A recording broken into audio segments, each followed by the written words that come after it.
and a little bit late, but that's okay. Welcome to Thursday Live. I'm Steve Leahy. How is everyone doing? Hope you're all doing really well. If you saw the post I did today, I had no idea what we're going to work on today. There's a bunch of stuff that we could work on.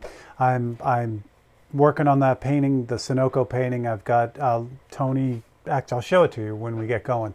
I have that the new version of Tony that I started on Monday night. So I did a little bit more on that. I'll just show that to you, but I didn't think we wanted to spend today working on that again.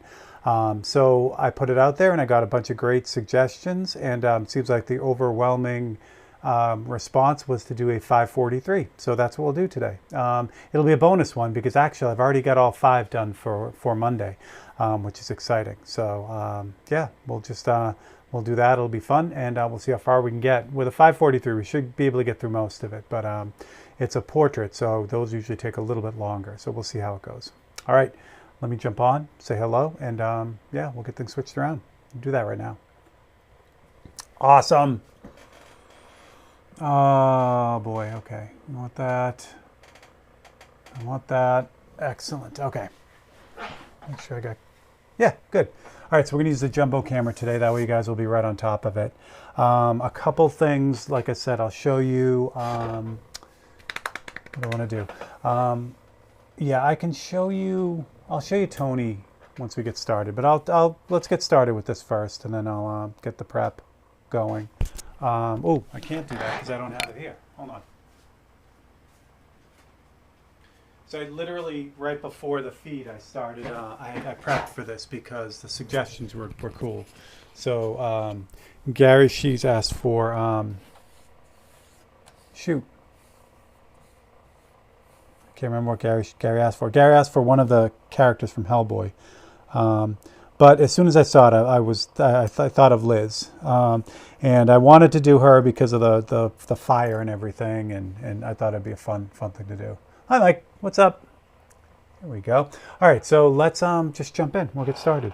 So again, if you've seen me do these, excuse the repeat, but I like to kind of go over it a little bit before, when I'm doing these live, so you can actually see how they look or how they come together.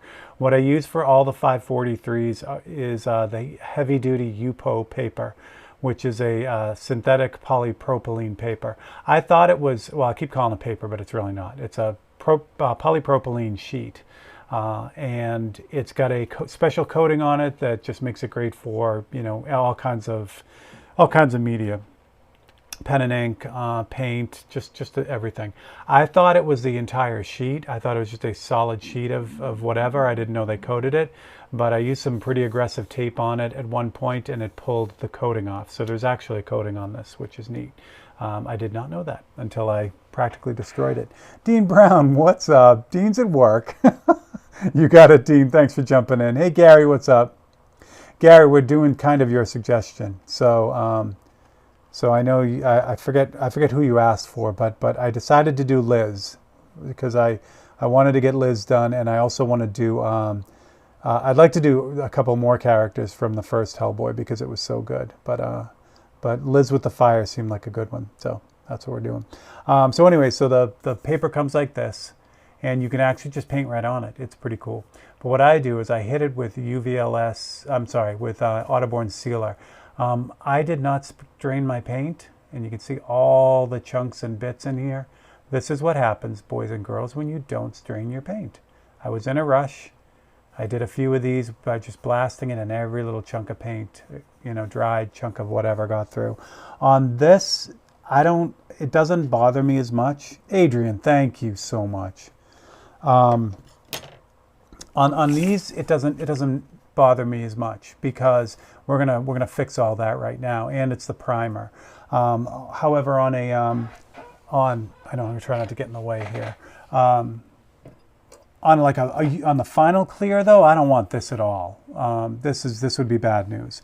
So what I do is I just take an X-Acto blade. There's about 4 coats of UVLS on here. Plus this is going to really be covered in paint anyway. So I just run the X-Acto blade over to knock off a bunch of the nibs, and it'll pull off paint all the way down to the surface, which is unfortunate. But again, this thing is going to be pretty well covered in paint anyway, so it's not going to make a difference. So I just kind of drag the knife blade across it and just knock down all the nibs, get those big, ugly chunks off first. Yeah, thank you so much for the super chat. That was amazing. One quick note while I'm scratching too. This week I got the Patreon page up finally, which I'm very excited about. So for those of you on YouTube now, which you are, what that will give you is it will give you an additional Open Studio video every week. So I'm working on the Harley painting right now, but I have another Open Studio where I'm working on an old cutlass, a classic cutlass. And so you guys who are members in the Patreon will get access to that video, which will be fun. So you'll actually get 2 Open Studios every week. What's neat about the cutlass painting, I've had that kind of in the bank for a while, the videos for that. And so when you watch it, I'm not doing it on the Visionaire setup. I'm doing it on my big drafting table. And some things have changed since then, which is neat. So you get to see kind of a time warp thing. Dan, what's up, buddy? All right, so there it is. So now I can, when I run the blade across this really smooth, I don't catch any nibs or anything. So the reason why I can do this without scratching all the way through is because there are about 4 coats of I can say UVLS. There's 4 coats of base coat sealer gray on this. And I love the gray because it gives me this neutral color. And that is, well, I have it in a bigger bottle, but I transferred into this and then pre-reduce it.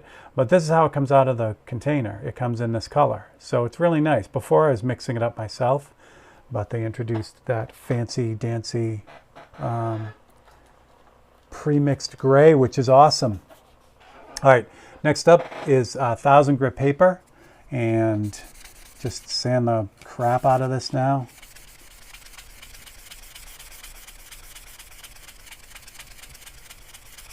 This stuff sands so nice. And I've talked about this before, it ends up on the surface, but then, you just wipe it on your like your pants or whatever, and it just pulls all that powder right off. It's so nice to work with. And I go over this in one of the other Tech Tuesday videos about substrate and priming and how I use this stuff on everything. So I've been using all the Autoborn sealer on that model kit that I'm working on as well. It just sticks like hell to plastic, and it sands like this, so it just really works well. All right, so I'm just kind of evening out the surface. Again, when I prime these, I'm not taking too much care to do it. I just really want it covered.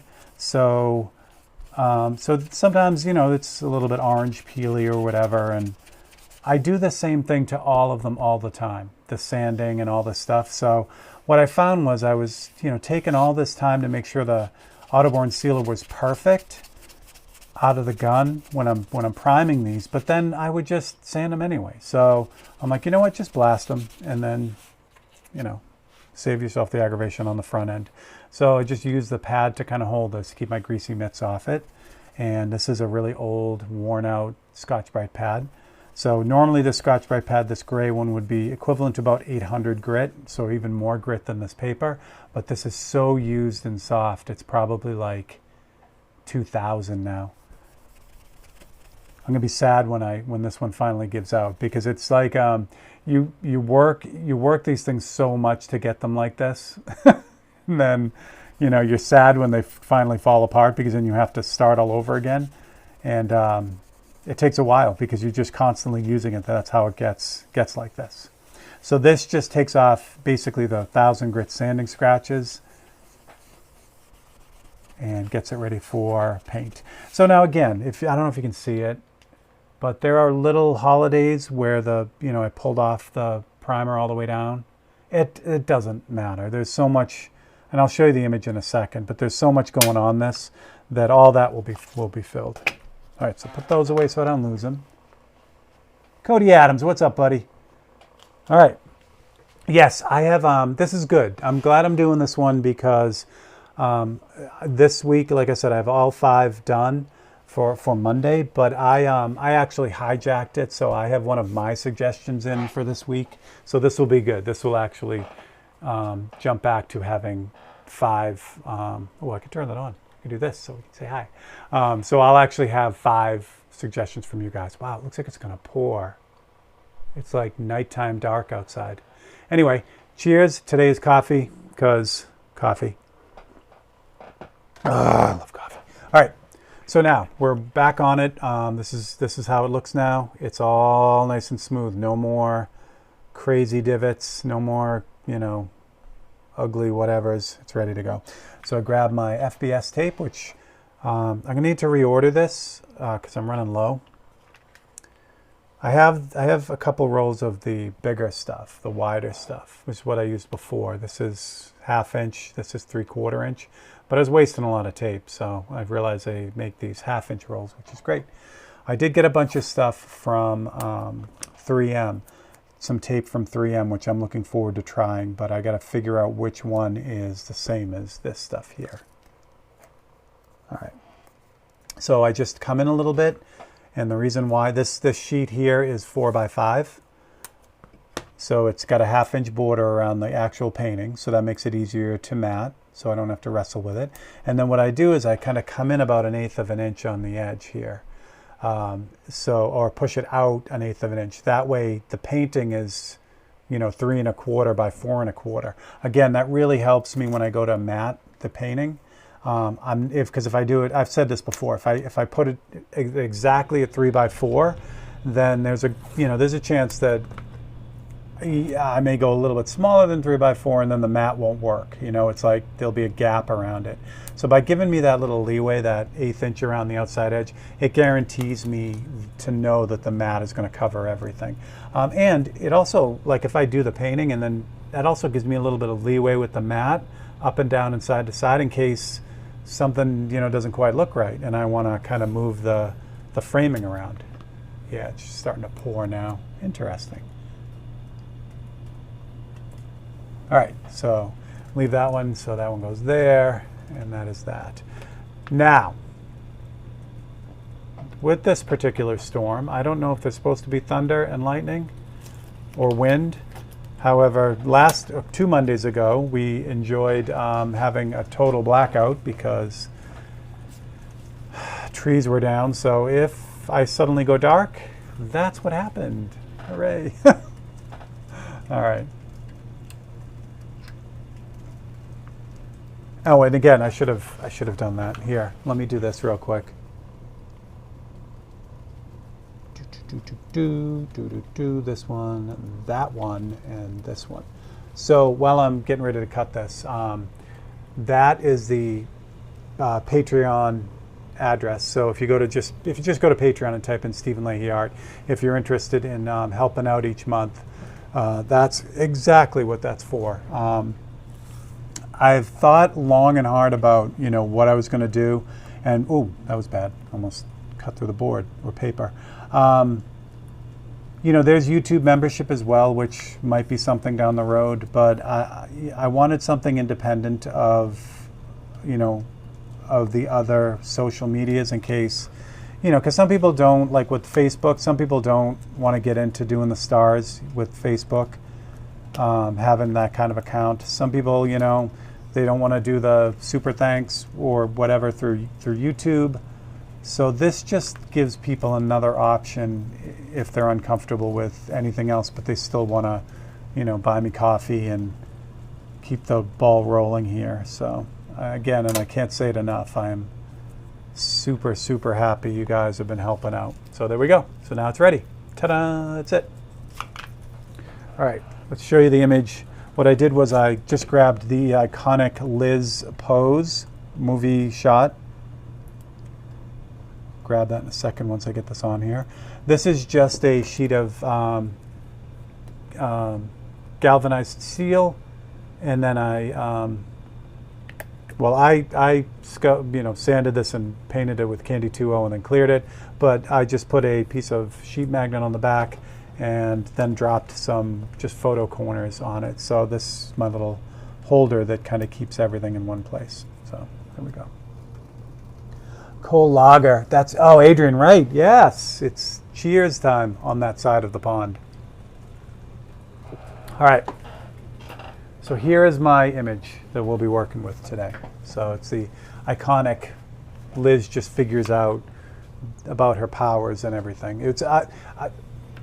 I love Hellboy. I think it's one of my favorite movies. I could watch it over and over again. Ron Perlman is brilliant in it. All the actors and actresses are great. So this is, of course, Selma Blair, who plays Liz. So what I've done is I've cropped this down to 3 by 4 inches, and then I made a bunch of photocopies, and this is what we'll be working with. So I picked this portrait because it's nice, because there's not a whole bunch of, variation in light in her. So I'm pretty sure I can knock this out within the time we have. The most challenging part is her hand in the fire, but I didn't want to wrestle that and wrestle, multiple things going on with her portrait, because then because the way I look at these 543s, they need to get done really fast, because that's the whole spirit of them. So if I have a ton of work to do on one part of it, I want to try to avoid doing a ton of work on any other parts. So I just really have one intense part that needs to be kind of addressed. So this worked out perfectly for that. So let's cut up a bunch of these. Adrian, I have to find a good lager. That used to be what I would drink primarily. I loved lagers, and I like a good stout every once in a while. Well, more than every once in a while, but I like a good stout too. But then, when the whole IPA thing kind of hit, I really loved IPAs, kind of like sours too and all that. But in doing that, when you drink a lot of IPAs, for me now, lagers taste weird to me, all of them. And I need to find a good one again, So Sam Adams was the go-to for a while when I was not a kid, but well, yeah, I guess a kid. When I was in my 20s, when we would, drink Bud all the time, and so I really want to find a good one, but I gotta really hunt one down. All right, let's get to it. So what I'm going to do first is I'm going to do this background, the background here. This is a neat background, but I'm going to take out a lot of it because I want to kind of highlight the fire. So this weird triangular gray area here is going to come out, and but I like the black behind her face. I think that's really cool. I like this light area behind her head too, because it kind of you see her. So what I think I'm going to do is I'm going to do a kind of a dark black fade from this side over and end kind of light. So in order to do that, what I got to do is I got to cut out her and her hand. All right. So let me. I'll do this. We'll move this out of the way, and then we'll just slide this up so that you guys can see me doing the cutting stuff. All right, first we'll cut out her.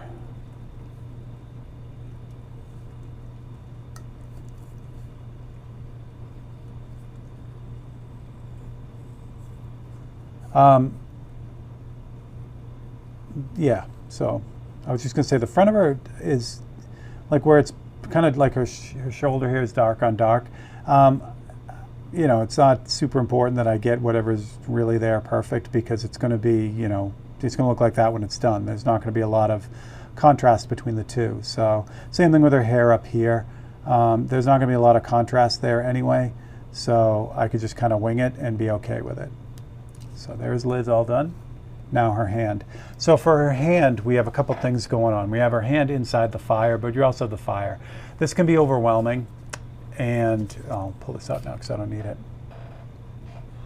So what I do is I just kind of simplify the whole thing to start. I know I'm going to have to do all this stuff in here. So instead of like cutting out the hand and leaving the fire or, whatever, I just end up cutting out the whole thing. Fire and hand. And that way I can just deal with the background and sort out the rest of it after. If you guys have any questions, just yell them out. Cronenberg 1664, a bit like a heavy strong bud. Ask me after 2 or 3 more. That's awesome. I don't know that I can get that around here, but I will. I'll check it out. That's good. Yeah. So Sam Adams, like I said, was the kind of go-to for lagers before the whole IPA craziness happened. So what I should do is I should start with that again, since I'm familiar with it, and go from there. But yeah, I'd love to find, like you were just talking about, like a good strong lager that has a lot of bite to it, but still has that real lager type of feel. Maybe that's what I'll do for tomorrow. Friday's usually the go and, you know, find a new beer day.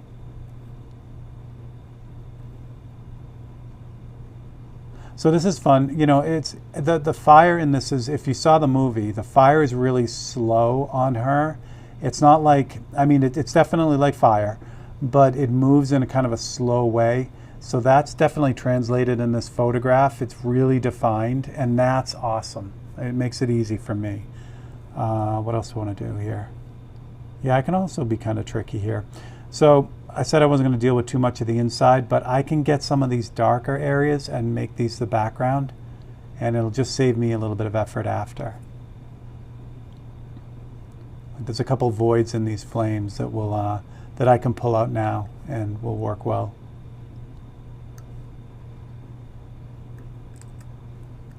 What else we got? Jim, what's up, buddy? I'm trying not to do this, which is move my fat head in the way.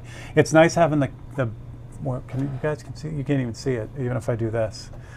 So I talked about this before. I have the big cameras off to the side up here, and I have the macro lens in now, so it's literally like 2.5 feet away from the board, which is awesome, but I forget it's there now, and I move my head in the way, and so I can see the comments. So if I do that and I don't notice it in the monitor, please yell at me and tell me to move my fat head. There have been some videos that I've been recording, like for Tech Tuesday and Open Studio, and I have gone all the way recording them and then realized that my head was in the way for a bunch of them. So I'm really trying to avoid that because no one wants to stare at the back of my head.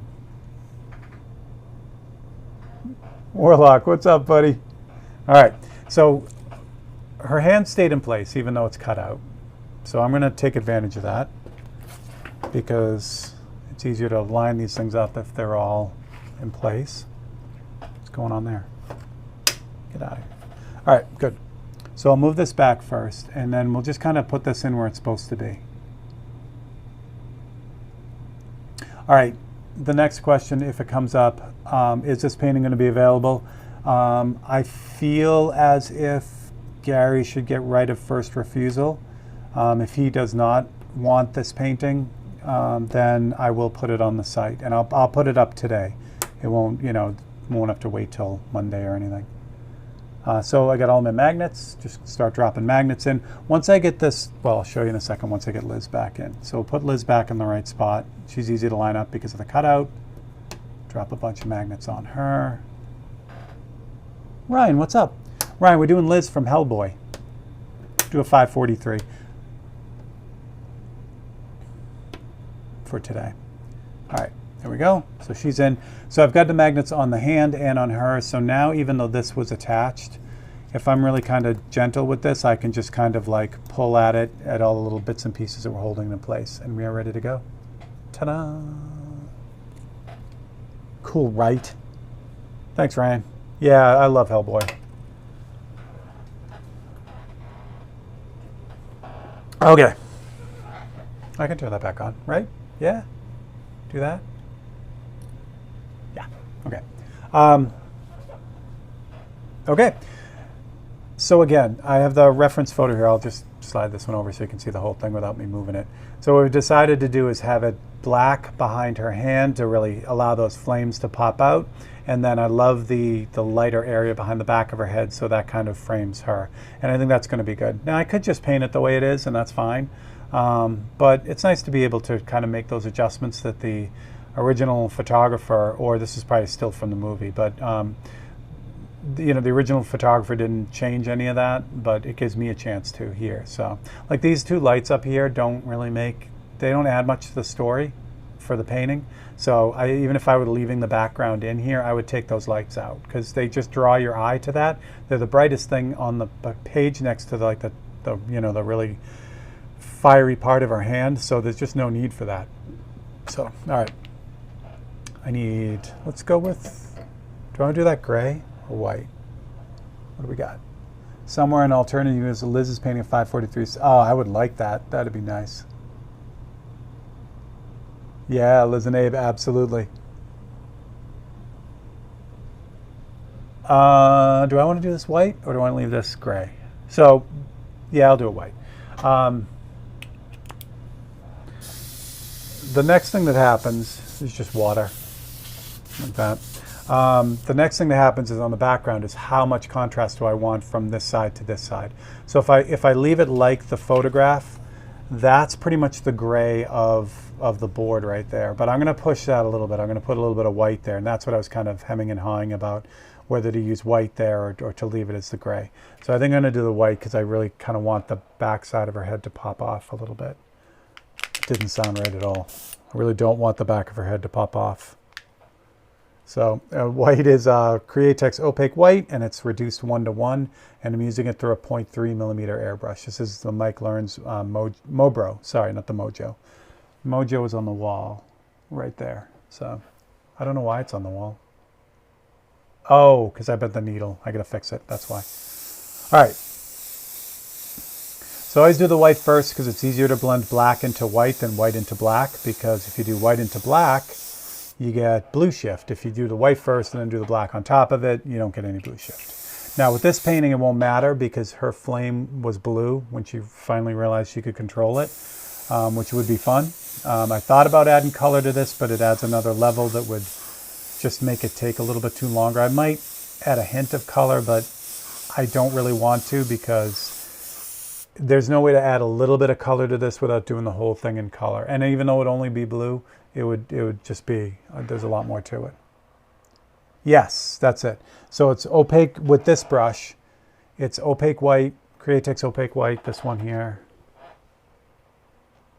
Opaque white. I know my bottle is, I have a big bottle of this and I just pour into the small bottle, which is why it looks like this thing's been hit by a truck. But yeah, it's just the opaque white, and then it's 1:1, so or 100% reduction with 4011 reducer. And that's through a 0.3 brush. Again, I can't stress that enough. If I use this through the Eclipse CS, this one here, which has a 0.5 in it, 1:1 would come out like water. It'd blow everywhere and be a mess. So yeah, the reductions are airbrush specific for sure. And same thing, this 1:1 mix through the Micron B is like trying to push like sludge through a soda straw. It just needs to be reduced a lot higher to get through the Micron B.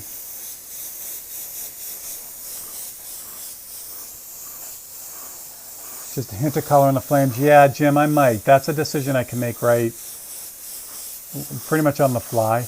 But yeah, I could add just a touch of blue onto the flames. Yeah, I'm pretty much talked into it. Okay, I want to move these because I don't want these here because they're blowing around. So I'll leave white in the brush. This will be my kind of white brush for now because I'll need it for her face as well. And then I'll jump to the B because this is the go-to brush for a lot of detail. The other intermediate brush that I have is the Micron C, which would be good for if I need to do detail with the white, or if I needed to have a little bit more opacity with the black and didn't need as much. I mean, it's a crazy good detail brush, don't get me wrong. But between these three brushes, the Micron B, the Micron C, and then the 0.3 Mojo, or usually the HPC, those three brushes pretty much cover everything that I do anyway. Looks like the rain has stopped. I have a window right behind your camera here. So looks like the rain has stopped and it's lightening up, so that's good. All right, so this is what I use is black. It's opaque black, but when this brush, again, it's reduced incredible. It's 1 part paint to 10 parts reducer, so it's very, very reduced. But through this brush, it gives it almost an imperceptible atomization, which is super nice. Like if I wanted this to get really dark, which I think I do, this isn't the mix to do this with because it would take a long time to get this to saturation. You can get this black, but it's going to take like 30 or 40 passes to get it all the way down to black. And that's not what I need this for. Right now, what I need it for is to make sure this fade is really smooth between. So there are two ways to do this. If I needed this side black, which I pretty much do, I could spray just this side of it here with like the 1-to-1 black, like a really, like, you know, a thicker black. That would give me a lot of opacity in there, but it would give me kind of a grainy, you know, transition. So I could do the real dark part with a heavy duty black and then switch to this black to do the fade. Or I could do just the opposite, which is what I'll do. I'll put the fade in first to get that out of the way, and then I'll just dump this side down to get it as dark as it needs to be. Honey Rivera, what's up? Michael, what's going on? I think I got Michael. I saw hello, Michael. Oh, I ran through that really fast. Yeah, it's a little bit more paint here. I didn't hear any thunder and lightning. That's good. Again, we tend to lose trees when we get these heavy-duty thunderstorms that roll through. And, well, we don't have any trees that are near any lines. The whole street where we get our power from is lined with trees right on the border. So always worry when it gets crazy. So what I did was I just moved this tall magnet, because what happens is you get basically it's like a reversed shadow from the paint. If I'm spraying this thing at this angle against this magnet right here, the other side of this magnet, there'll be a little, like a halo of no paint, like a shadow, like an unpainted shadow. So by moving the magnets that are closest to the, you know, to the edges, it gives me a chance to make sure I get everything.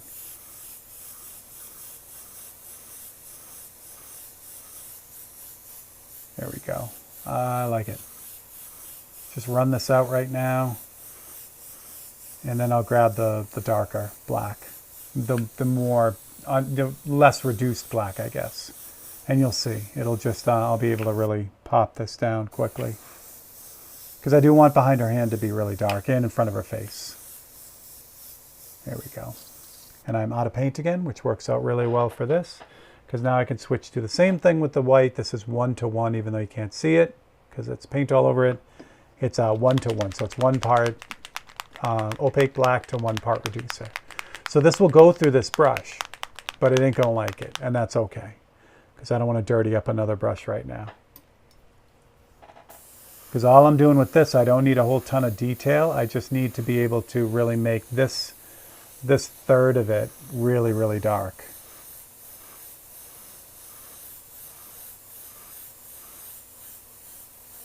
And see what I mean about those holidays in the not UV-less. I gotta stop doing that. In the base coat sealer, I knew almost all this is going to be covered with paint anyway. So, I mean, if there was an area where, you know, like I pulled out a chunk of paint when I was, you know, scratching it or cleaning it up, I can take a little paintbrush and just put a dot of sealer on that one, like really, you know, deep divot essentially. But this, I knew this wasn't going to be anything I had to worry about. All right, good. I'll leave that in there too. And now we can move on. So I think we'll move on to, we'll do Liz first and then get her done, and then we'll move on to the hand. So we'll take this off. Actually, we'll take both off. So even with no adhesive mask, if you're careful and take your time, you can get a pretty tight edge on that, even with this complex shape. You know, that's pretty tight. What's nice about this too is with the fire, there's glowing and all this other stuff going on anyway, so it doesn't have to be super tight. But like where her nose is, that's like as tight as it needs to be.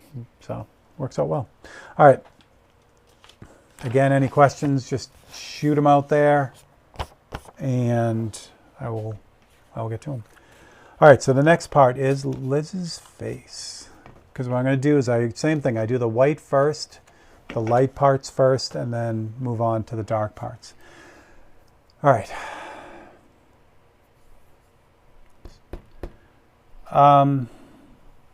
What to do. So what I could do is I could cut out her whole face, paint it all white, and then drop in all these darker areas, or the shading areas. Or I could cut out the lightest areas and let the gray of the board do some of this work for me.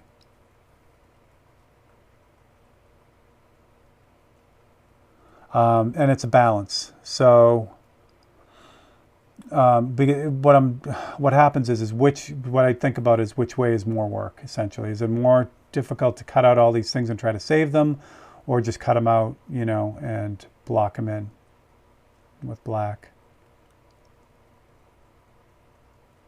I really want to.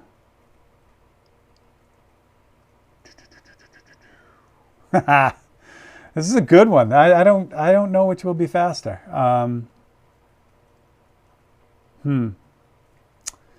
By the time I figure it out, no matter which way was faster, it's automatically slower because I can't make up my mind. But that happens. It's okay. Yeah, they're going to cut out her whole face. Let's try it this way. So in doing this, it makes the cutting a lot easier, but the painting's a little bit harder. If I do it the other way, if I cut out but leave all these gray areas, because I can cut this out so I can leave all the gray areas and they'll be the color of the board. That's a much more intensive type of cutting process that's involved. However, it makes the painting a lot easier because then when I just shoot it with paint, all the values are pretty much already locked in. So that's what I mean. It's you trade off. Which do you want to spend more time on, the painting or the cutting? So we'll spend more time on the painting. Steve, when you use clayboard, do you attach magnets to the back? Ryan, that's an awesome question. Ryan, I haven't figured that out yet. So when I do clayboard, even these jumbo magnets, this one here will hold all the way through, this neodymium, but this is a beast of a magnet. So this will go all the way through a piece of clayboard and stick onto the surface. But these here, the ones I use all the time, these aren't strong enough. They'll hold on to it, but I mean, if you have the airbrush close enough to this on a piece of clayboard, you can push this around. So I think I'd mentioned that, I was going to try getting a piece of sheet magnet to put behind it. Although on the other boards that I have, the smaller paintings where I do have the sheet magnet on there, it doesn't seem to help. So I don't know. And these, which one? These here, these real tiny ones, and actually these new ones too. These are the strongest commercially available neodymium magnets you can get. So these are N52s. And even these aren't strong enough because of the size. And it's only because of the size. These two magnets are the same strength, but this has so much more surface area, it holds like crazy. But, you don't need magnets like this when you're trying to work small. So I haven't worked that out yet, but we'll see. There's a solution. I mean, I get by. I just don't use magnets as much, or if I really need to hold something down, I'll put a piece of tape behind it or something. But other than that, yeah, I haven't really figured it out yet. Well, since that took no time at all, I'm going to go on to her hand too. We'll kind of kill two birds with one stone here. I actually liked Hellboy 2 better than 1. They're both great. Yeah, I thought once they had the comic's been out forever, but it seemed like the movie, once they had the characters really kind of solidified, they were able to let them run. So yeah, but Hellboy 1 is, I just love the story. I love the way they did it. They didn't mess around with the origin type of thing too much. I just loved it. All right, so what I'm doing is I'm just cutting out all the brightest parts of her hand in the flames. This is where, it's best to sometimes turn your brain off, because you get so wound up in what you're looking at. Like, is that a knuckle? Is that a finger? Is that, a flame lick or whatever, that you end up just making more work for yourself, because in the end, you don't necessarily really even need to know what all this stuff is. You just need it to look like this when you're done, And that was the big thing with LaValle. I think that what he did was he was able to kind of boil all that real fire down so that it went from this overwhelming thing to shapes that he could show people how to do, He just figured out the basics of what he was looking at, and then it was easy to translate it. So, all right, so her fingers, I'm going to do, what I'm going to do is I'm going to cut out her fingers, but I'm not going to cut them all the way down and have them come out. I'm going to leave them attached, and I'll show you why once we get painting. This is basically so I don't have to cut out two different stencils here. I can do all of this with the white, with this one template. So cut that out. Her other finger here. Same thing with this finger. I'm just cutting out the shape of her finger, but I'm holding up before I get right to that other cut. So these now stay in. The side of her hand. I'm still concentrating on, the really brightest parts here. I'll deal with, the next brightest part on the next pass. Just want to kind of, this blocks everything in. This gets the major things in for me.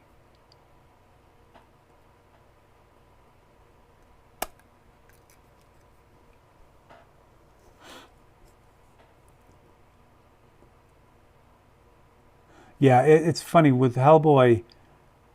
I think of movies that just like the casting was just absolutely nailed. Like, everyone plays the game. It's like, oh, if that person wasn't the actor or actress, who would you have picked as the casting director?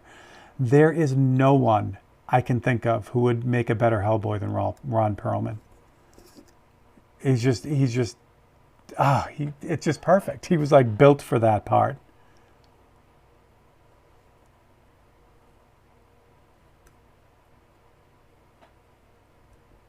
Saw another comment, I'll switch over.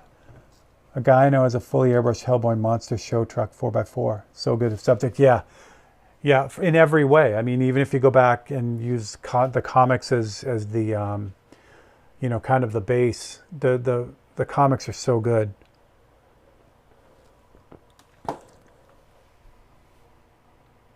Again, Rasputin in the first movie was awesome. He was a believable psychopath. I loved it. All right, well, I'm almost here, so I'll just do this top lick too. Again, same thing, I'm not going to cut this out. I'm going to just leave it attached, and I'll show you how I kind of manipulate this cutout template once I get going. I think that's enough for now. Everything I have left here is like this kind of wispy white. Even her hand down here is not as intense as what's going on up here.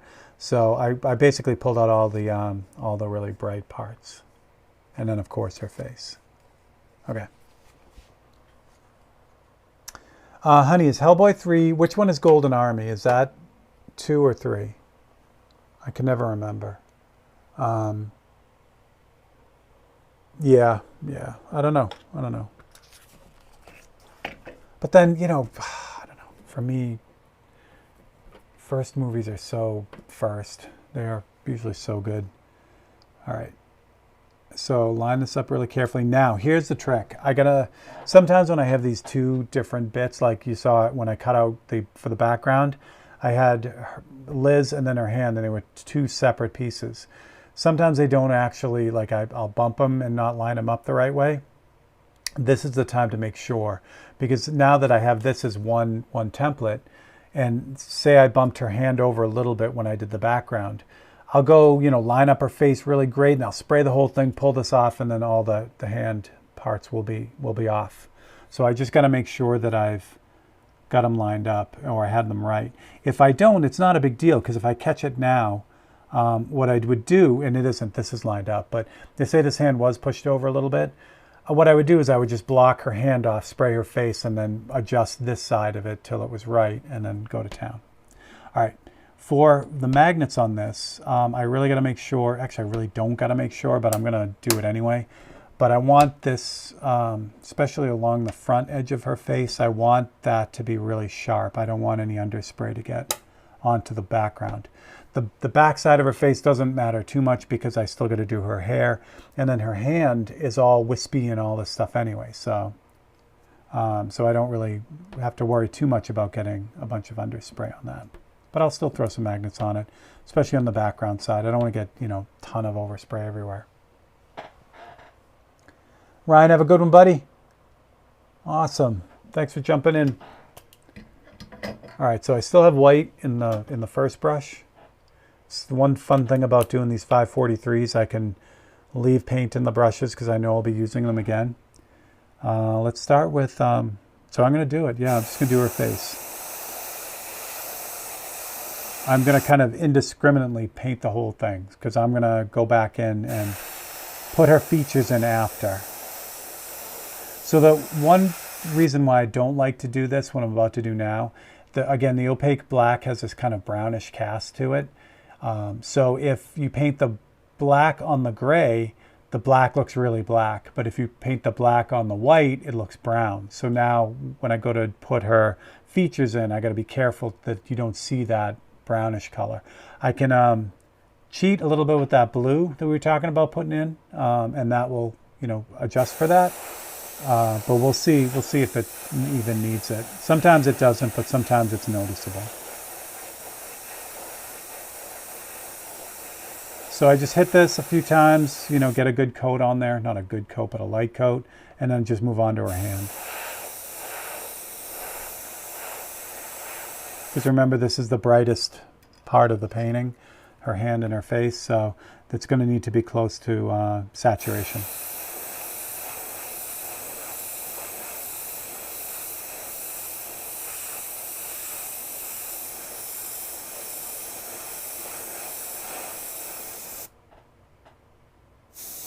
There we go.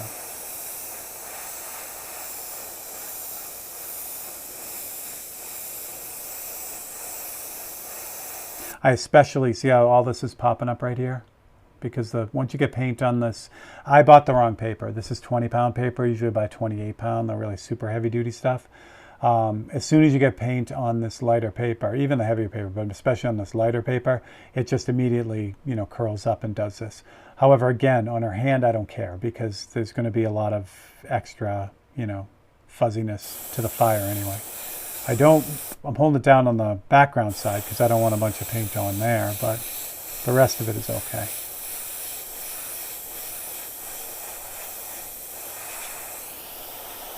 I hit that kind of hard.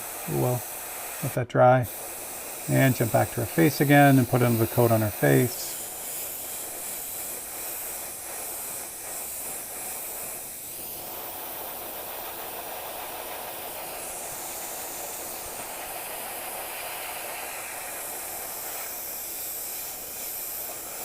Yeah, I really don't know what to do with myself. I busted out and got all the 543s done. So usually I have one or two left to do by the end of the week, but I'm done with them, which is nice.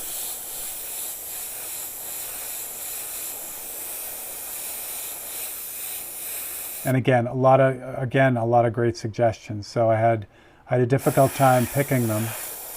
I'm really happy with all of them, though. This is a good week. And like I said, one of them I ended up hijacking. So I had an idea for 543, and I figured that it was a good time to do it. Oh, I'm out of paint. I'm like, why isn't this working? Airbrushes work better with paint in them, so is the mic really too loud? Yeah, a little bit. Clipping. A little bit more white here. That's nice. You planned it right when you run out of paint in the cup. I like that. I'd rather have that happen than have it, get chunky and solidified over time. I think that's actually going to be pretty good. So remember all those pieces I cut out that I didn't pull out? That's what this is for now. So for instance, this piece right here is brighter than her finger. So I'm going to drop that one away first, like this. And I just pull it out because I came really close to cutting it out. So I can just kind of either rip it out or, pull it away. And now I can put this one in.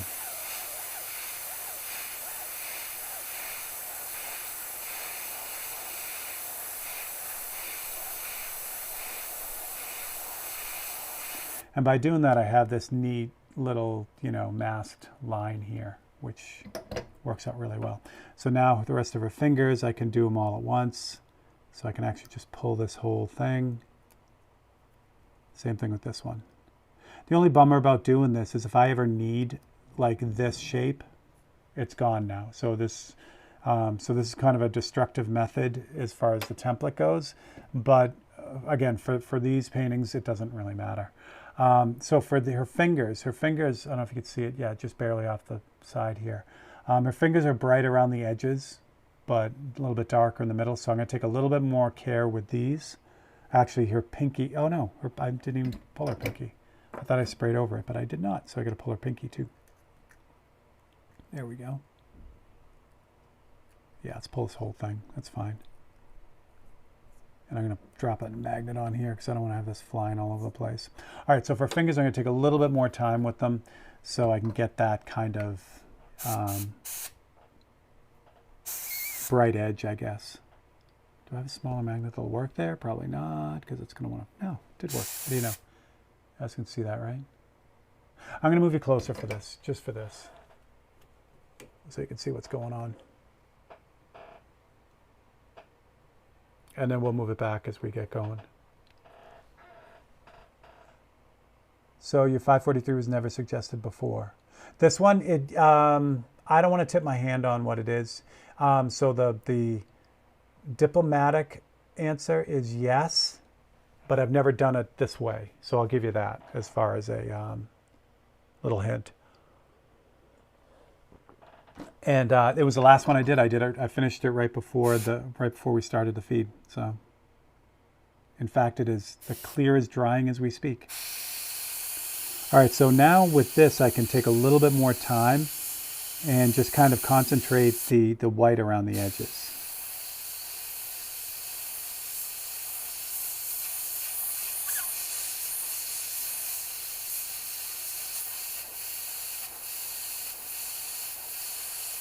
Again, I'm not super, worried about getting underspray, a little bit of white underneath. And again, it's because of that, the nature of the fire and all that stuff that's going on around it.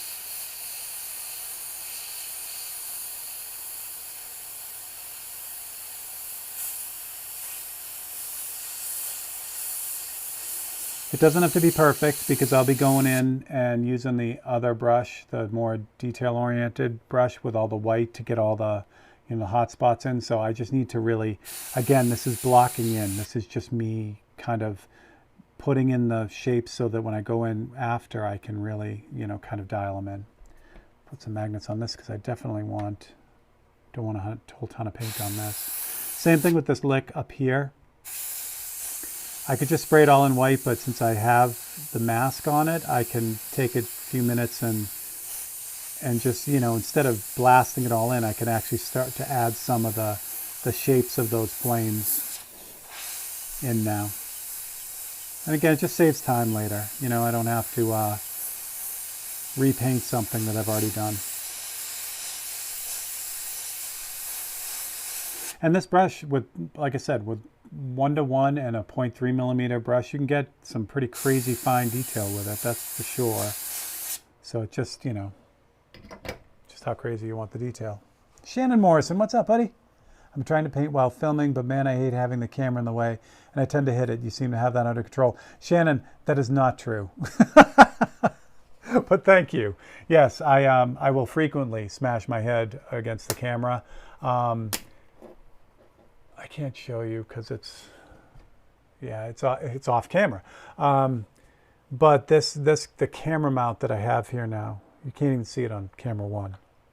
It's like right off. It's like right here. But anyway, the mount that I have for this is now extremely sturdy for the big camera because it's a pretty heavy camera. So the arm and the mount that holds it on is very sturdy. It's actually attached to the ceiling, which is nice. But if I hit it with my head, it ain't moving. So I've probably gotten a few concussions from driving into it. I got to make sure after the feed that I kind of collapse it up into the rafters to kind of keep it out of the way. But if I don't, I will always smash it. All right, so here's what we got. So it's a good start. So her fingers actually look like they're doing the right thing, and that lick is looking good at top, and her face is in, so we are in good shape. So now that is all the, well, it's not all the white, is it? And no, it isn't. Let's finish her hand, I guess. All right. So finishing her hand just means the rest of her wrist here. Since it's really, this is lighter than the gray of the board. So I have to get it now. And what I'm going to do is I'm going to cut out more than I need of this as well. So we'll do this, and we'll bring it up here, give myself some room around here, and come up on her thumb, I think. Yeah, this will give me enough room to kind of fudge around here. I hope I got those. Did I get those? Yeah, I did. Okay, good. I was looking at this little flame lick here. I want to make sure I got that already. So now I can pull this out. Is there anything else? No, there isn't. Here's the thing. So this area right here, this flame, the fire behind it, that's light as it needs to be. See how this is kind of gray right here? That matches this gray right here. So I was going to add a little bit of white to this, cut it on the mask, but I don't need to, just by adding the, the hot spots where they need to be. What I loved about this scene, and if you remember it, the fire turns blue, but it also makes it look like an X-ray. It's really, really cool. The effect was awesome. All right. Oh, I can turn that back on too. Oh, there's a camera. So that's yeah, I can show you. Oh, you know what I can do? I can just do this. So here's the camera. It's the Canon, which is nice. It's a Mark 50 2. But it's an SLR, so it's heavy. So I've got this huge, this is a Manfrotto arm, which is a heavy duty everything arm. It'll go in any position. Plus, and then this is attached to a piece of steel that then attaches to the ceiling. So it is El Jumbo. All right, so let's move back a little bit. So you're not quite in the stratosphere, but also pretty much right on the money. There we go. That way you get a little bit of everything.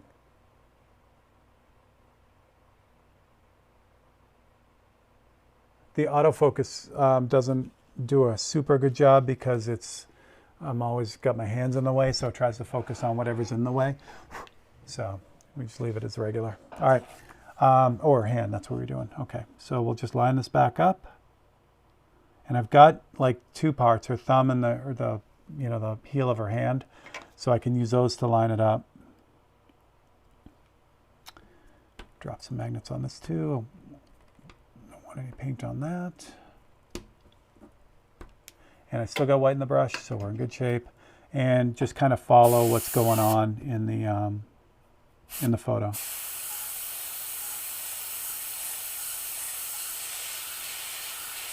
I don't want to get too close to this cutout up here. I'll kind of ghost it in. But I don't want that really hard edge there. This pass is mostly for the wrist.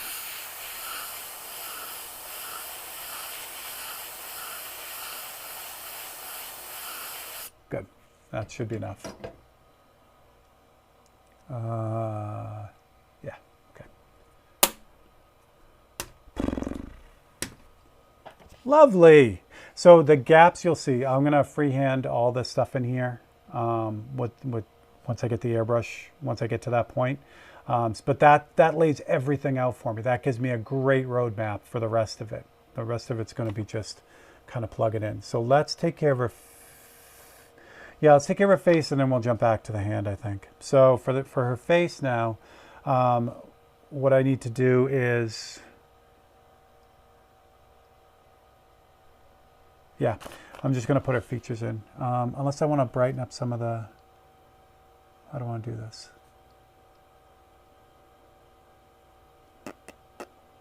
Ooh, that'd be tricky. Let's do that.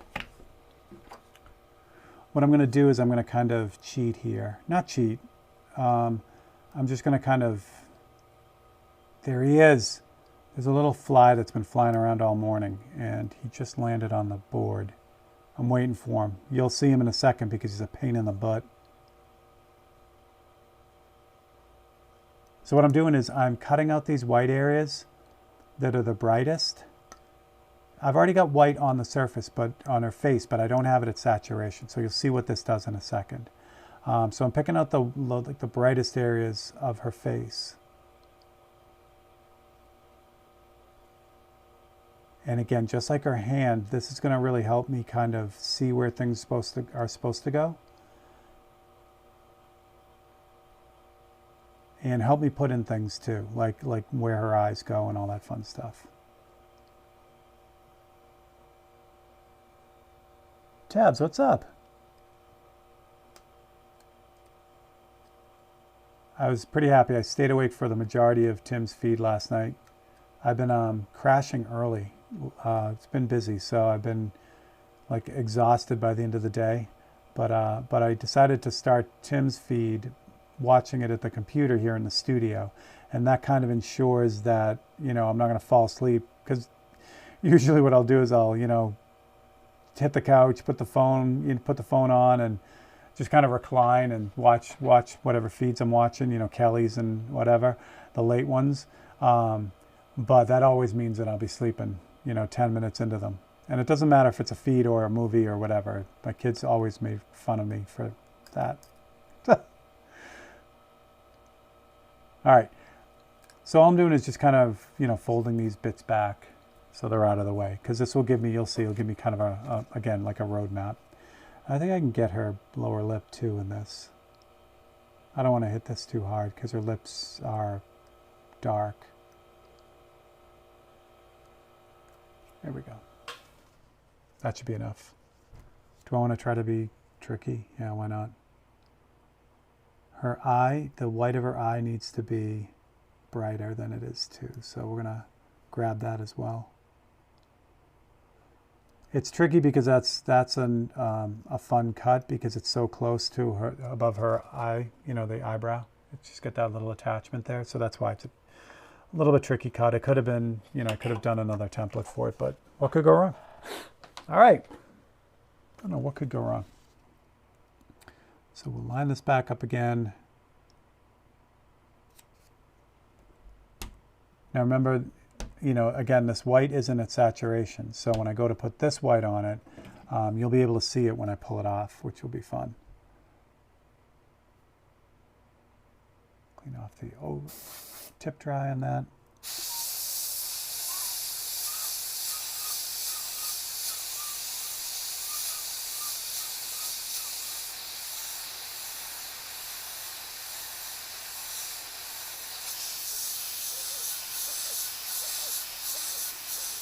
So obviously it's the flames that are lighting up her face, so I'm concentrating more on the right-hand side.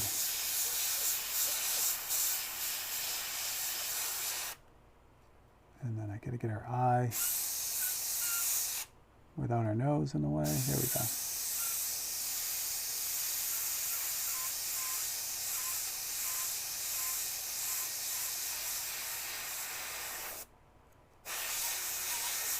I think that should be good. So what I'm going to do is, before I pull this up, I'm going to check it.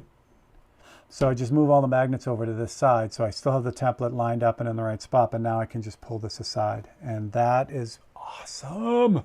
See that? So now I've got the bright parts of her face in where they should be. And it'll help me line up eyebrows and stuff like that. All right, let's do, I don't want to do this. Let's cut it out. Okay. Again, these odd gaps that I have is just me trying to figure things out. So whenever I do that, I'll try to include you in that thought process so it's not just a random me not talking. What the next step here is, the way to attack her face. There are two ways for me to do it. I could take the paintbrush and, like you saw with the Tony painting, I could line this up and then get her like her the really dark areas, the eye, you know, her upper eyelid and her her iris and everything, and her nostril and that kind of thing with a paintbrush, and then go back in with the airbrush. Or I could go in with the airbrush first, kind of again block things in with a really light gray, and then do the paintbrush. It's which will save the most time, and that's why I take a break and try to think about it for a second, because it'll, you know, again, with these, it's all about saving time. All right, so I'm going to do the airbrush first, because I think once I get the airbrush stuff in, the paintbrush stuff is going to go real quick. So instead of taking a chance and having the paintbrush stuff end up in the wrong spot because I didn't have it lined up, I'll get it blocked in with the airbrush and then be ready to go. So her eyebrow, let's do her upper lip first. We'll do them 2 sections, kind of like we did her hand. So I'll cut out her upper lip first. So that comes out. Her lower lip, I'm not going to cut all the way out though. I stopped right before the corner of her mouth, and I'll stop right before her upper lip. So now that's cut out, but it's attached still. So when I'm ready to pull it, I just pop it out. Let's do her nostril. So that's a good one. And where is Tim when I need him? So there's probably a name for the corner of your nose right here. I don't know what that name is. But with this one, I don't have to cut it all the way out. I'm just going to cut out the darkest area and then just fold this up. And that'll allow me to just spray that in. You're going to have to give a class on how to do what you do, Steve, the way... oh yeah, yeah, honey. We've tried. I mean, I don't know. I don't know if I'm waiting to hear from Coast. I know they're going through a lot with everything that's happening over there, and you know they've been reorganizing all the rendezvous and everything. We talked with Createx for a little bit about doing a class and. Yeah, I don't know. That's one of the big reasons I pushed all the social media stuff, you know, why I'm doing the open studio and why I'm doing the Tech Tuesdays and everything, is it puts the teaching in my hands in a way. This way I can kind of teach, but I can hit a lot of people. And, you know, it was never on the list of things to do to generate a lot of income for me teaching. You know what I mean? I like painting more than teaching. I love teaching, but I really love painting more. So doing it the way I started to do it over this year really kind of embraces all of that, which is fun. I can paint, but I can also, you know, show everyone everything. And again, you know, what it involves is the support that everyone's been showing me. So that's been a big part of me being able to do it, because you know, you hear people say it all the time. It takes a lot of time to set up these feeds and keep them all going and do what it takes to get them done. I really, really love it, which is maybe weird because, you know, there's a lot of editing and all that fun stuff. But I've never thought I would like it as much as I do, but I really do enjoy it. So that's a bonus. All right, what I'm doing is I'm cutting out big blocks of her hair right here just because. We're going to have, you know, black in the brush anyway. So I'm going to cut out big chunks of her hair so that I can kind of lay her hair out at the same time. Or parts of it anyway.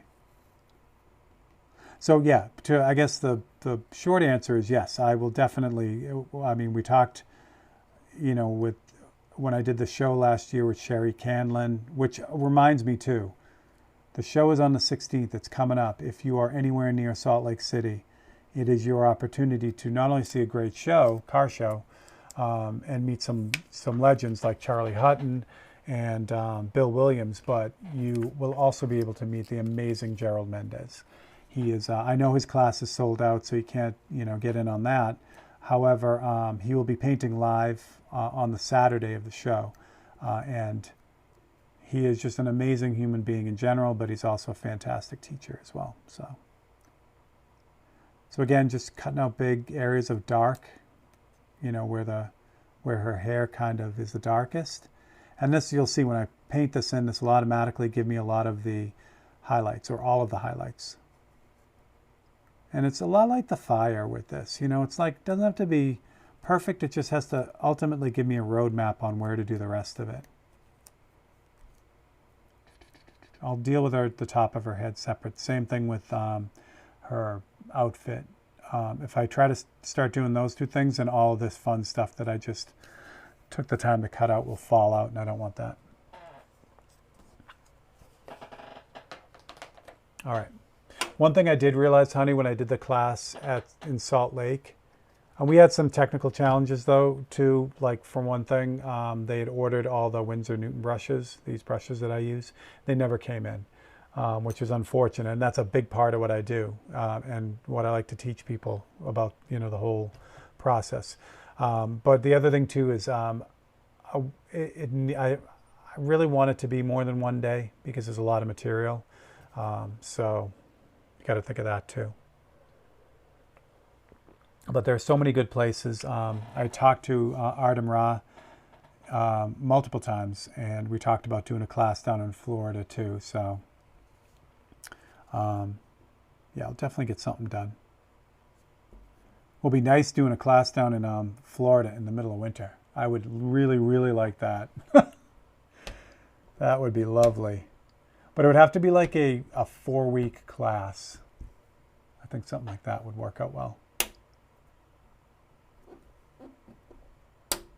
Maybe one on, one off type of thing. Make it a 6-week class, and every other week we have the class. The other, you know, the other off weeks will be what do they call that in the corporate world? Relationship building, or what do they call it? When they want to have like rah-rah sessions so they get everyone pizza. That's what the off week will be. Off weeks. All right. What do I have here? I have 1 to 10 in here. Okay, so I have that super reduced black still in the B right here. So it's not going to work for her hair because I need to get that really dark, but we'll get there. One thing I do want to make sure of, and I'm looking at it right now. I went in through this on here. I don't think it's lined up. This would be really, really, really, really super bad if it wasn't lined up and I sprayed it, because her face is like brilliant white. And if this isn't lined up, then it isn't lined up. God, that would have sucked hard. That almost would have been a start this one over type of thing. Meaning spray her whole face again because, yeah, whoa, that was close. All right. That was not a good what could go wrong moment. The reason why is because white, you can't fix it. You just got to spray over it. You know, it's like if I erase on it, I'll just erase down to the board. Now, instead of having a black mark in the wrong spot, now you have a big gray mark in the wrong spot. So, you know, try hard not to screw up when you're painting on white. Oop, those magnets aren't working. There we go. Better. All right. Start with the nostril since that's black. It's a good place to start to make sure the brush is still working because this paint has been in there for a bit. And yep, it's a little bit cranky. Wait, I have 1 to 1 in here. Who didn't remind me? We did the background first. That was close. See, that's why I try in a spot that doesn't matter. If I use this on the corner of her nose, this would come out grainy. Again, it would be a problem. So this is the deepest, darkest black. So we're just going to use the rest of this on her hair. And again, this all just needs to be black. Another close call, kids. I'm really, really trying to screw this one up. Again, her hair here, all these cutouts are just black, all the way black. They're the darkest parts of her hair.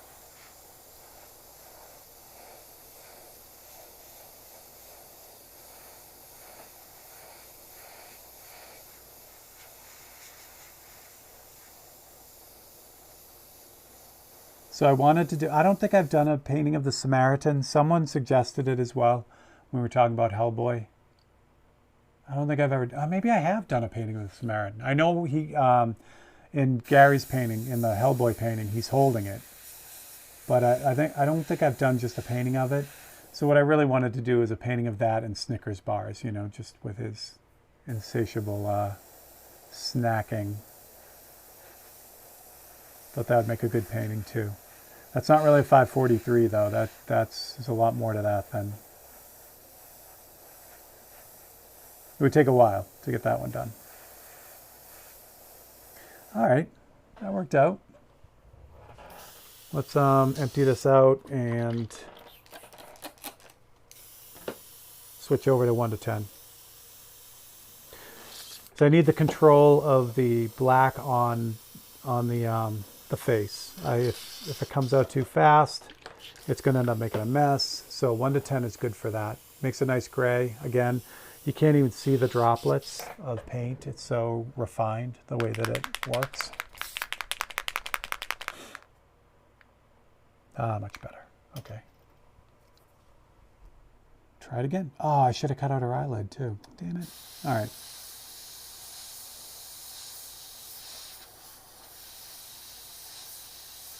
Much better.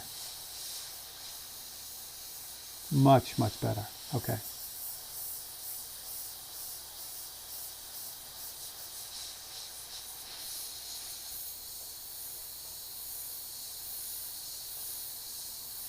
Yeah, is it still in this? Yeah. The bottom lip or top lip feels like it's not quite lined up, but I think I can adjust for it. All right, I think that's good. So I'll just pull her bottom lip here, and it should be able to pull this off. Same thing here. So I cut that out. Remember, I left little tabs on it. It's just a tiny bit of paper that holds that on, so I can just pull it off. All right, so her bottom lip has just some color.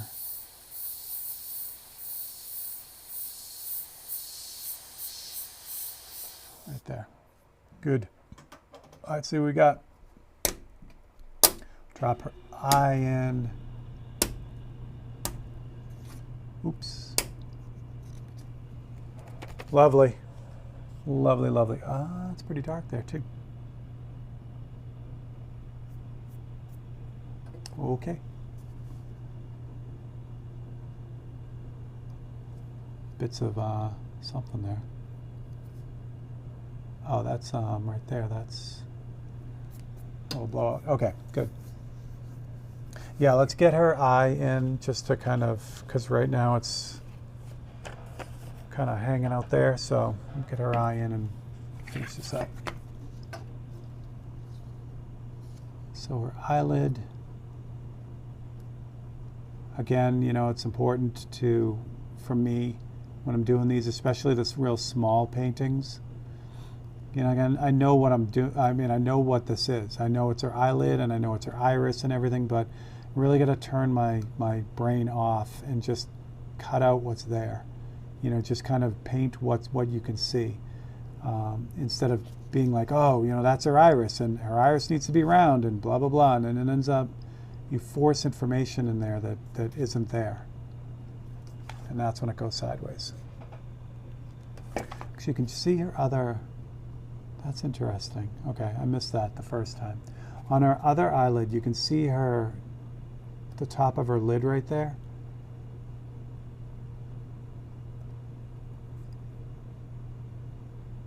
But I missed that, so I'm gonna cut that out now so that'll blend in. Scott McKay taking a, oh, Scott's on location. Scott will be doing his feed tomorrow night, folks. So if you are following Down and Dirty Tricks, which you should, you can check out Scott tomorrow.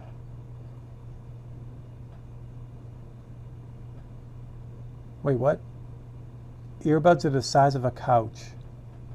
Nice. Are you using Scenics for that, Scott?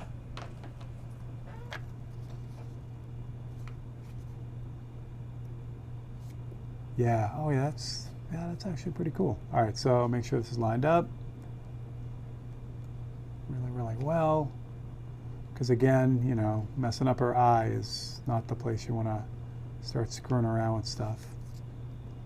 Because if it looks like her, you know, it's because the eyes are in the right spot, really, for most people. Yeah, and Satin 4051. Satin is my favorite. Love it. Oh, I have a teeny bit of show and tell, and Scott will appreciate this. Give me 2 seconds. I'm going to run over to the other bench. Be right back.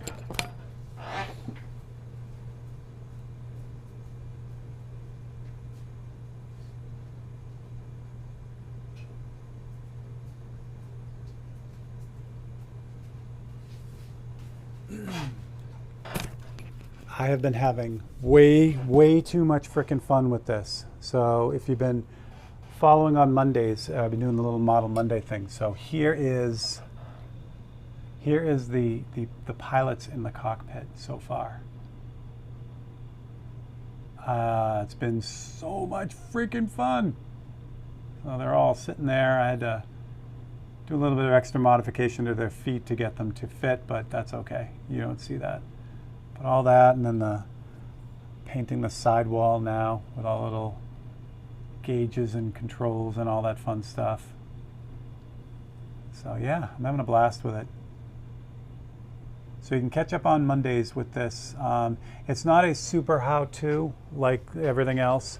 It's more of just a diary type of thing, like, oh, this is what I got done on this one. But I'm having a great time. So for those that are wondering, love that kit so much. Did you order a light kit? Scott, I didn't. This is the first scale model that I've built since I was a kid, for real. And I started on the rabbit hole. I did get the photo etch parts for it. But as I'm going through all this, I'm like, you know what, I got to put the brakes on. So what I am going to do is I am building a diorama for it, which will be a lot of fun. And I figured there's some scratch building that's going into that. So I'm like, you know what, I could do the lights, but I've never done them before, and I ended up holding off on that with this one. But yeah, that's and all of that is all Createx Wicked. So I'm using all the satin UVLS and the matte and the gloss, and just been a blast. It's like being a kid again, but when I was a kid, it's that fly again. Get out of here. When I was a kid, I was joking with one of the other modelers that I follow. And, you know, I'm like a 10-year-old kid who has a paper route, and I take all my paper route money and I go down and buy a model kit, a bottle of glue. I don't have enough for all the paint, so I buy 2 bottles of paint and one of those crappy paintbrushes, and that's what I had to build models with. And I had a blast. I really had a great time. But now, you know, I've got a rack of paint, I've got a bunch of airbrushes, and I have a lot more than I did when I was a kid. So, like the little Steve in me is like screaming he's having such a good time.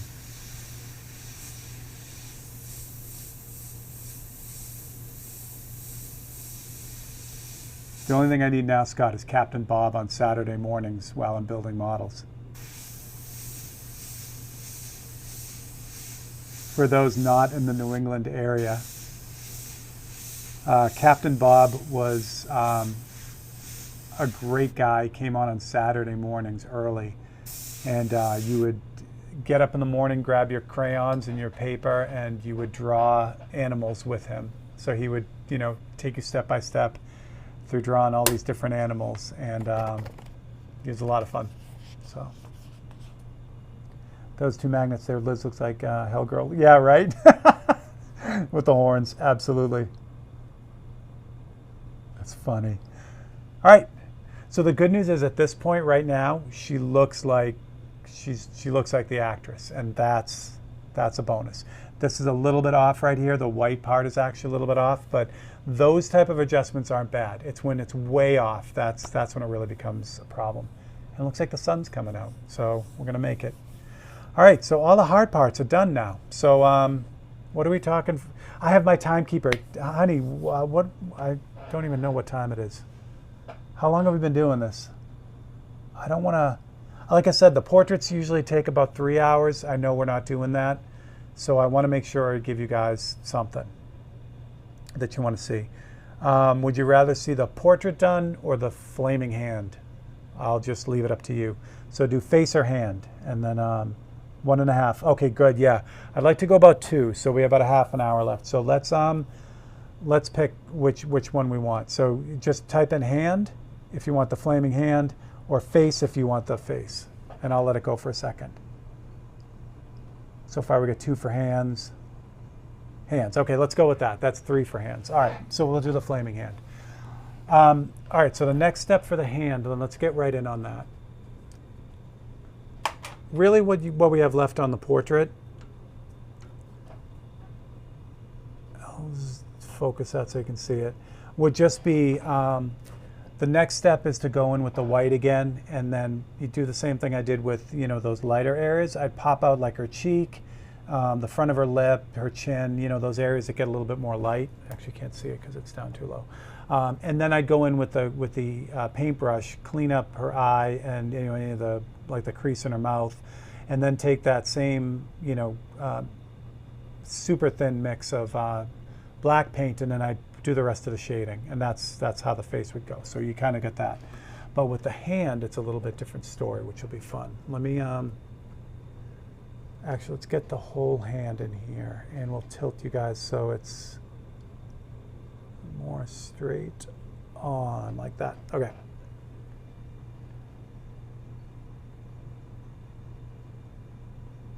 Lovely.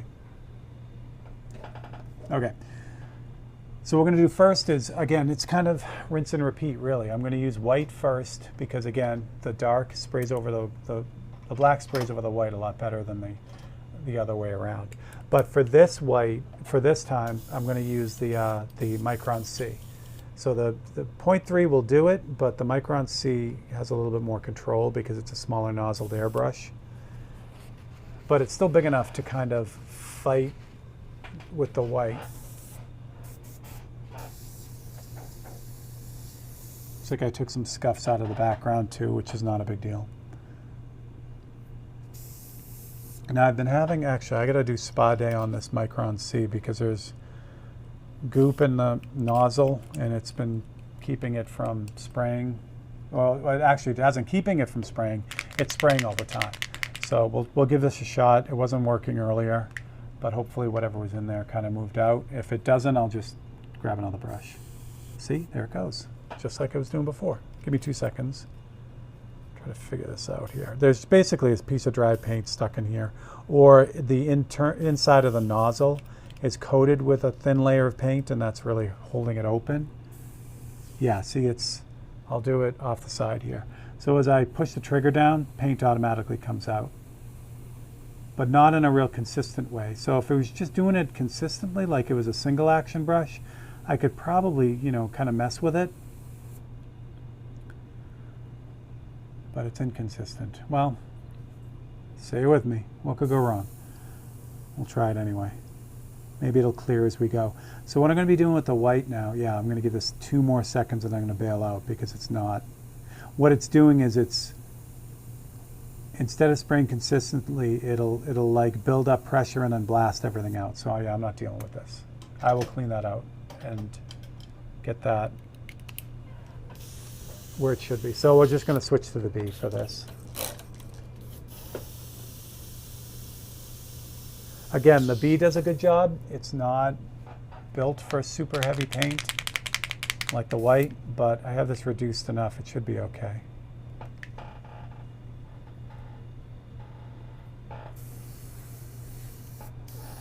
Okay, back to it. So again, I have white in here. So what I'm doing is I'm just kind of running around this thing, and let me get this started. There we go. So I'm just running around this thing and picking out hot spots in the flames. Now normally when you're doing this a lot bigger, you could use a template to do this. There are plenty of templates. Actually, where's Scott's, since he's here? Oh, it fell. It's right there on the floor down there. I have my my template rack right here next to the palette, and but it's also on the edge of the table, so sometimes I knock them off and it's sitting on there on the floor. But anyway, there's a small, Scott has a small pocket template, but even that, you know, I mean, these little areas are so tiny that, you know, I end up just, you know, kind of dumping them in.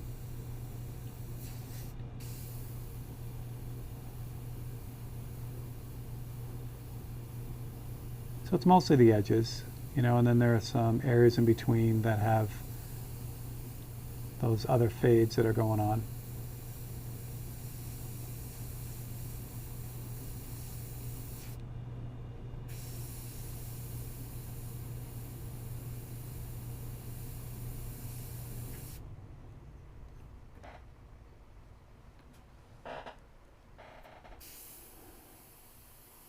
So again, the fingers, remember I kind of started them with the template. So now now that it's clear on where all those fingers are, I can just kind of go in and finish the job, you know, really brighten up those edges.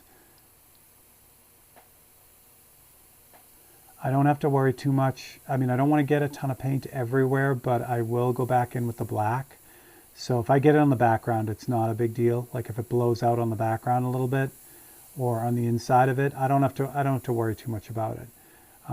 But again, the more I can keep that in control, the better, because it just means less fixing later. And again, with these, I try to keep them as one and done as I possibly can on a, you know, in a painting that I'm just kind of working on and don't care about the ultimate time. I can keep going back and forth over and over again. It doesn't matter. But with these, I really try to limit that. Yeah, this brush does not want to spray this paint. Let me do this. Spray that off for a second. Let me try a little bit thinner version. So I'm going to try the 1:5. This one can get unruly. It works best through this brush. I got never put this in the micron or the 0.3 millimeter brush, the Mobro or the HPC, because it's just way too thin. It just sprays everywhere. But with this brush, it kind of works. Still wants to spray everywhere, but. So again, it's just picking areas of those flames. Yeah, this is much better. Again, right paint for the right brush, or viscosity, I guess.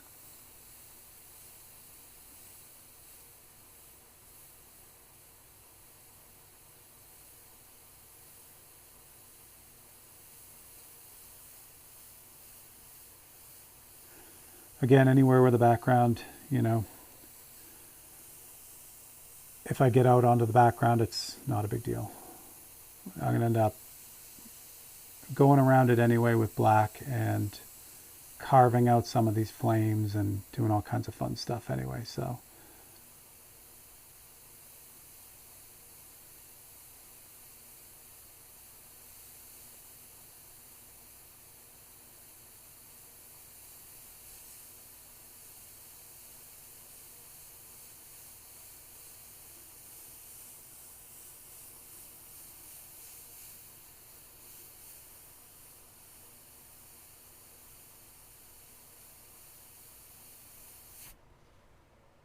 So what I really want is I want to get, you know, big and famous enough that I can have a like a canteen truck show up at lunch, or one of those, you know, those trailers that make the Italian sausages. Just have them pull up in the front yard.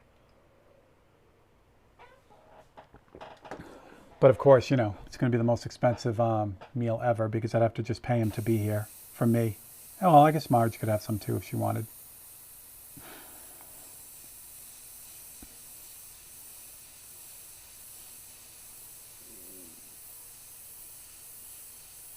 And this is just fun because this part here, again, it's all laid out already for me. So I've got all the areas that kind of really need to be hit. So this is all just kind of running around this thing and finishing the job, adding the fades or the extra little, you know, details that are on it. But I know where I'm going. You know, it just does all that. You know, before when I would do these, and I would draw it all out, and I'd have a line drawing for everything, and then the same thing, I'd know where I was going.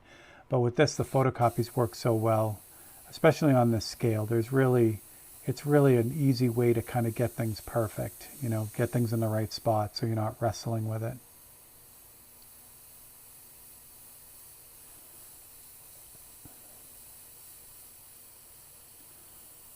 I've only worked in one place as a kid that had one of those canteen trucks show up at lunchtime. And it was my favorite part of the day. Because the thing about it is if you get a good canteen truck, and for those who don't know, who, you know, have not partaken into the overpriced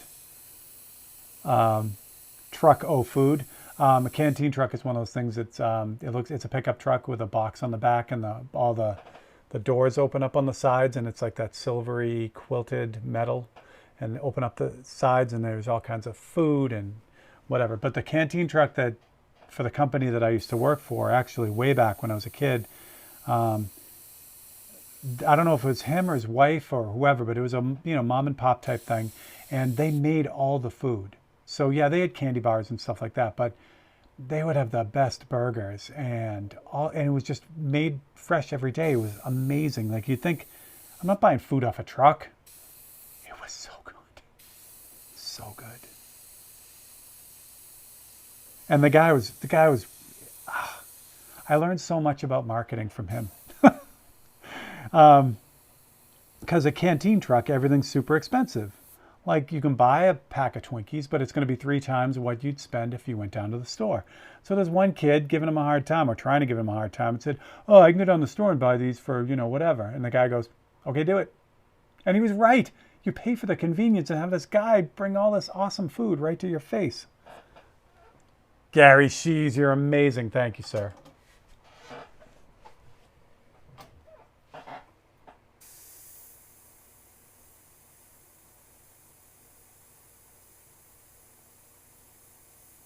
Gary, I mentioned it before. You have right of first refusal for this. If you would like this, you may take that $25 off the painting. And it's going to be the regular price. It's not going to be the commission price. So if you are interested in that deal, let me know, and this one's all yours. If obviously don't feel pressured. You could do, do whatever. But I truly, truly appreciate the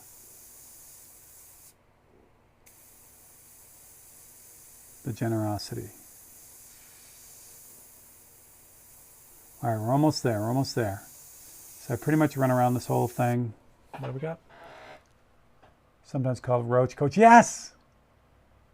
Exactly. Just went to the fair the other day. My $10 corn dog and $8 fried. Or it's worth it. We just went to the fair too. So my fair story, we went 2 years ago. We missed last year. I forget why. Something was going on. So we didn't get to go last year. But I went the first year. No, not the first year I moved here, because that was COVID. So it was the second year I was here. But anyway, we've only gone once. I've only gone once. And when I went, I was so super excited about buying all the fat, fried everything. I started my morning with a big corn dog, and by like lunchtime, I was eating fried pickles, and I was not feeling very good. So this year, I went in with a plan, and it worked out unbelievably good. So I paced myself. Probably still going to die of coronary disease, but I made it through. It was good.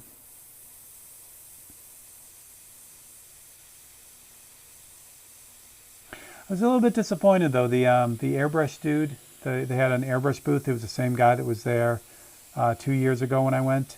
He was busy, but obviously I'm not going to bug someone to work in a situation like that, because they got to get everything done and it's all time based. But still, he didn't seem too busy. So and it wasn't that I don't know. They had a lot of stuff. They had a big display and everything. They had a big trailer and all that, but I just got the impression that, the type of stuff maybe he was doing, or the way the crowd was. And I don't know. I mean, we were there during the day, so maybe it's more of a nighttime thing. Kids are running around, teenagers are running around, and they want, their name on a T-shirt or whatever. But yeah, it was. He didn't have too many people lined up, which was unfortunate. All right, her hand's looking really good. All right, you got it. So Gary, I'll contact you and I'll adjust the price for you. I appreciate that, Gary. The Roach Coach, man, now I'm starving. That guy had such good stuff. And trust me, and so that place where I worked when I was a kid, I just got married, and most people know that I've been playing drums for a long time. I'm not good, but I've been playing drums longer than I've been airbrushing, so it was the natural progression of things for me to. One of the biggest drumstick companies was in Massachusetts, so I got a job with them when I got married because I needed, money. And anyway, so they were just south of Boston, So when you get like a food truck like that that's close to the city, it's always going to be good. No, I shouldn't say that. It's not always going to be good, but your chances of it being good are really good. Oh, so good. So good. Not the best one I've ever had. That was in Boston. I wish I got the name of that, the company. But there was one food truck that was downtown Boston. We were in Boston, and that was it could be the best burger I've ever had. That's how good that was. It was pretty stout. It was really, really good. I don't know if I was overly hungry. I don't know, but it was life-changing. Life-changing. See, I don't make judgments about like cart trucks. Like when you're in Boston, most cities have like a open air area, where they have a bunch of shops and half of them are inside and half outside. In the summertime, it's whatever. So Boston has that. It's called Faneuil Hall, and there's a bunch of bars around there. So I reserve judgment on food trucks that are outside or carts that are outside of bars at the end of the night, because when I get out and I want sausages from a cart, they're always really good, but you don't know if they're really good because you've been, drinking or whatever. So that's that. All right. Candy floss. I love it. Oh, I'm so hungry now. Stomach's going crazy. All right. So the last step. So we use that 1 to 10 to get that really nice fade, but I do have 1 to 20, and that's 1 part paint to 20 parts reducer. That's what I'm going to use to carve in the rest of this, the flames, to get all the details back in and get rid of some of this weirdness that's going on. So this reduction is like, I'll use this on her face when I need super crazy control. But for the most part, that's the only thing I'll use it for, when I just need to like whisper paint in. It's way too thin, meaning it doesn't want to stick. So if you spray this on a piece of plastic, for instance, you can literally take your finger and just rub it right off. It doesn't really adhere very well. And that's because of all the reducer in it. If it was reduced properly and you sprayed this opaque paint on plastic, you can't scratch it off. It's that tough. But when you have it super reduced, it does. The way I've told you guys this before, the way I get away with it, by spraying a reduced paint on paint, it almost stains it. So this really light, weak coat is really sitting on a stronger, heavier coat underneath, and that's what holds it on. I still wouldn't want to tape over this, but as far as adhesion and keeping it where it should be, that works really well. From a drummer to an airbrush artist, the natural transition. Yeah, Cody, absolutely. It's funny who was I talking to? I think it was one of my college instructors. They were going around the room because it's common for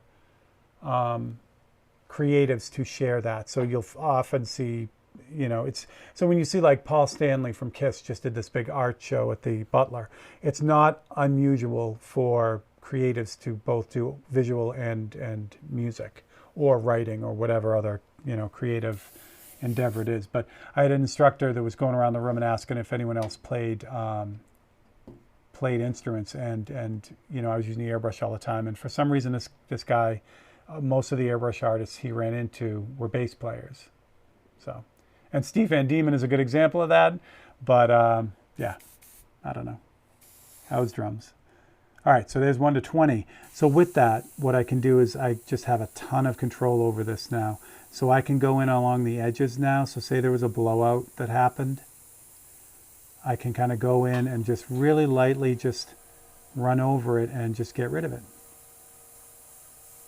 Same thing up in, like to add a little bit more definition in those softer areas that are in the middle. Let me turn up the pressure a little bit too. There we go. So like on this side, I get a lot of blowouts and stuff.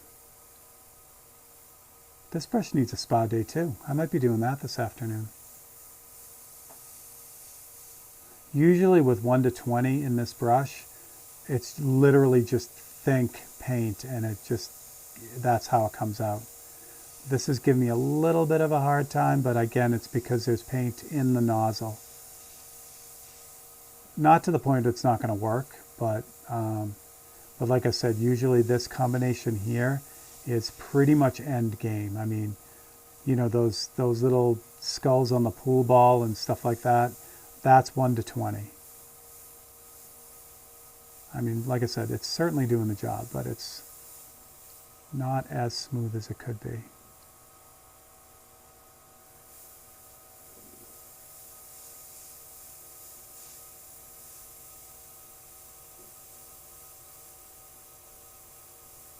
So again, you know, the black on the white works, where the white on the black would actually have that blue shift. Now, it doesn't really matter. Oh, actually, guys, if I'm off the camera, tell me. There we go. Burger and pie van works. Rename the salad van when the women would use it. Nice.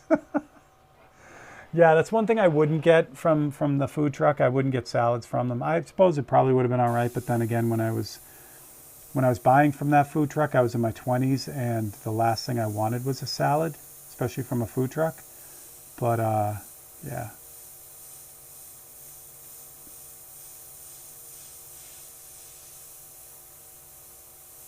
The salad truck, I love it.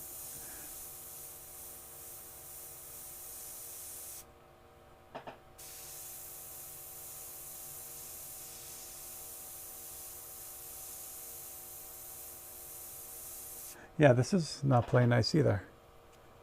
Yep, after this, actually it works out good that I've got all the 543s done. I do have to finish Tony's painting this week, but since that opens up, yeah, this is gummy. Wow, I didn't realize this. So the way you can tell too is, I'll do it over here where you can see it. So I'm going to move this so I don't get paint on it when I do this, but what I do is end up just like pulling the needle out and then pushing it back in and kind of spinning it around. See a little drop of paint at the end. That's why I didn't want to do that over the painting. But normally what happens is when the brush is really nice and clean, you just unloosen the chuck and then you can pull this out. But as soon as I went to go pull this out, it had some resistance, which means it's got dry paint up here and it's got dry paint here. So it won't slide through easy. So all that affects the performance. When I'm, like I said, when I want to get like that imperceptible, like just think paint, it can't do it because everything's glued together basically in here. So I'll finish what I'm doing now, but this brush needs to be pulled apart. And again, I don't do it all the time. I just do it when it needs it. And if I had to put my finger on it, it's probably like once a month maybe that I'll pull them all apart.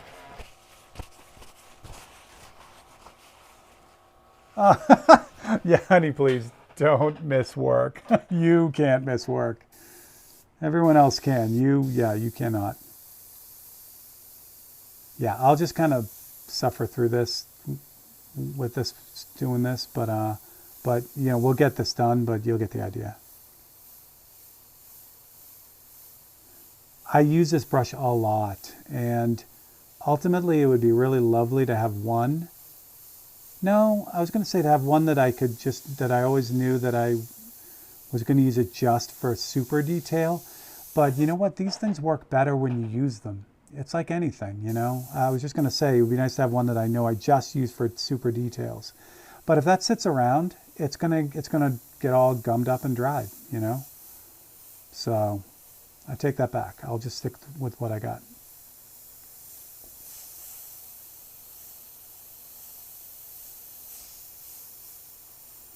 So Gary, what I will do is I will finish this up, and then I'll just shoot you a message, let you know when it's all set and ready. Oh, that's interesting. Her thumb, when I cut it all out, this is like a wispy part of the flame at the tip of her thumb. That's neat. Here we go.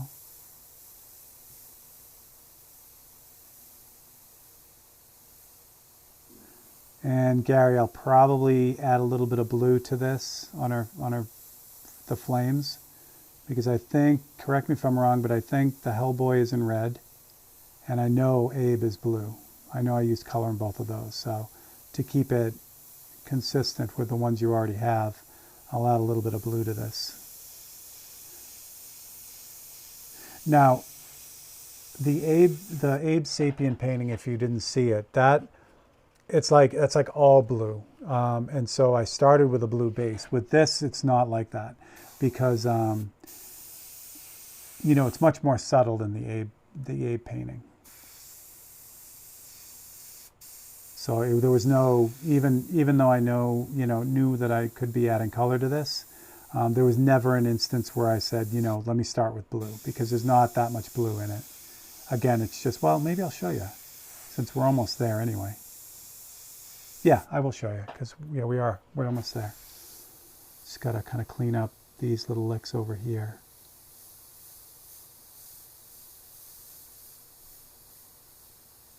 And see what I mean about adding all this black? There was never an instance where the white was going to be a problem if I overdid it, because I could just go back in and carve it back out.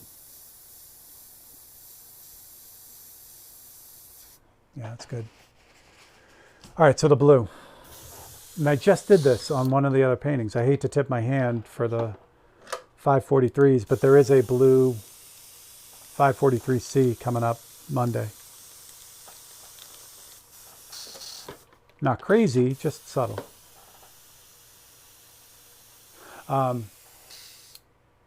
For those who can still see me, and I'm spraying this off the side, is a big bucket right here with the overspray goes into, so I'm not just spraying this off into Narnia. So you know. Ultrasonic cleaner. Yes, Jim, I've never got an ultrasonic cleaner. That's a good idea, though. I should probably invest in one for the nozzles anyway. They're probably a lot safer than rooting around in there with a meat skewer or old needle. All right, so for the blue tint, I could use candy, but then I'd have to clear over this if I want to add any more blue highlights, because the candy blue will keep bleeding into the white. So in case I want to add some more hot spots, which I think I will at the end, I'm going to use just regular Wicked Opaque Phthalo blue, but I'm going to make it transparent by forcing it to be transparent. The way I'm going to do that is with reducer and 40-50. So this is 1 part 40-50 gloss and 10 parts reducer. I'm going to add a bunch of that in there. And then I'm going to, you can't see this because it's on the palette, but this pigment is super crazy strong. So if I put a whole drop of paint in this brush right now, it's going to be like it's opaque. It's really, really strong. So what I'm going to do is I'm just going to take a hint of it on the end of the brush and just mix that in. And that's going to give me this really reduced kind of candy greenish blue, which is nice.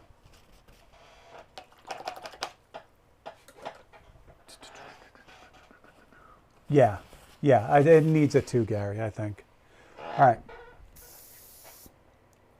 So with the blue, what I start with is the darkest areas that, like in here, like on her hand, and I kind of back out a little bit and let that blue, let me make sure I have enough going on here. Come on. Yeah, perfect. And then what I do is once I get it in the black areas, then I kind of back out a little bit and let it overspray onto the white. Not crazy, because you don't want to, it's like anything. It's subtle. You don't want to overdo it, and you don't want to put it everywhere. Just in a few areas that will, kind of make sense.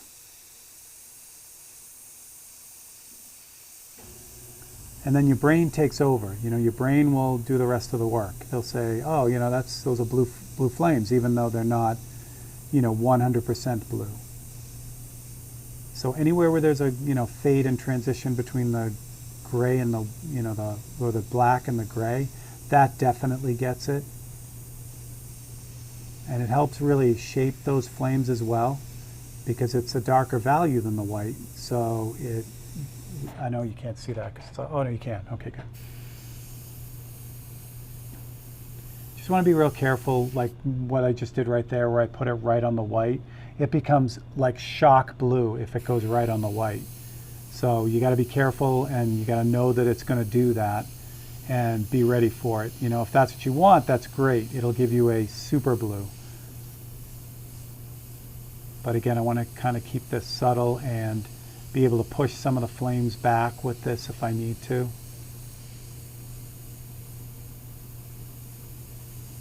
Now this will cover. It'll take a long time and a lot of passes because it's so thin and it's got the gloss in it, but it will cover.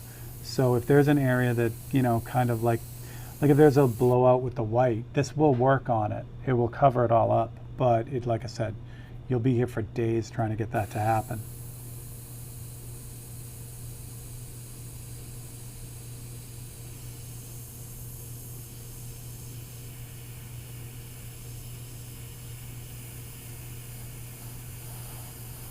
And definitely down on the bottom of her hand, which you can't see because you're too close. I'll back up a little bit. I didn't realize.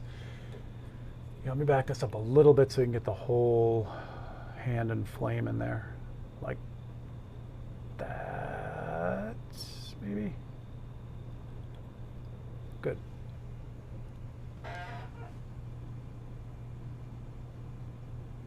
Yeah, better. Okay.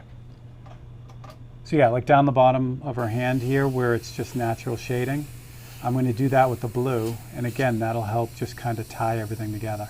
The very last step will just to be pull out some more of the brighter spots to give it back that, just that pop, you know, in those few areas that are really hot.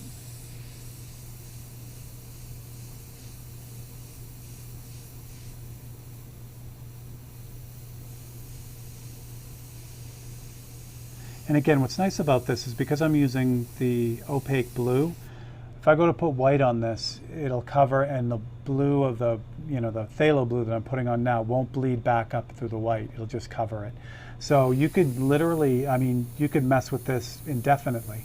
If something doesn't quite look right, if I put too much blue on there, I'll just cover it with the white and, you know, rinse and repeat.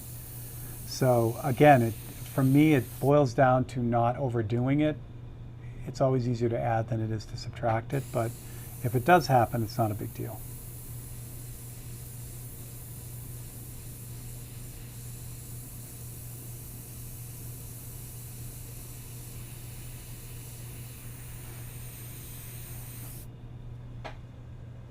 Lovely. All right, white. Do I have white in any brush that will work? I'll try this one. This brush needs spa day too. We are definitely doing spa day because the needle on this 0.3 has been, I smashed both needles on the rich pens, the Mojo and the Mobro, the 0.2 and 0.3, so I need to spa day them too. So this is white. Hopefully it'll spray and not be a cranky whatever. So now what I do is kind of go in, and wherever there's like those original hottest areas, those brightest spots, I could just put them back in. Obviously with blue, I don't care about blue shift because it's blue.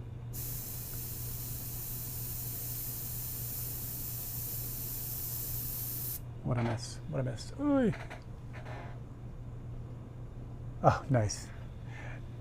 I got you covered.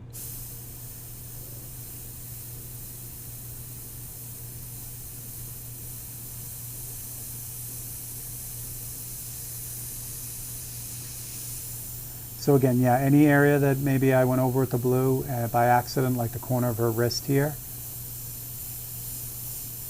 it's super easy to just, you know, pull that out. The other nice thing about this level or this stage of white too, if I'm back a little bit too far, it's okay too because it just adds a glow to that fire. Again, you know, I don't want to do it everywhere and I don't want it to happen often. Without me knowing it or planning it, but if it happens, like especially out on the outside edge, it's totally fine. It just adds more of that glowy type of feel to it.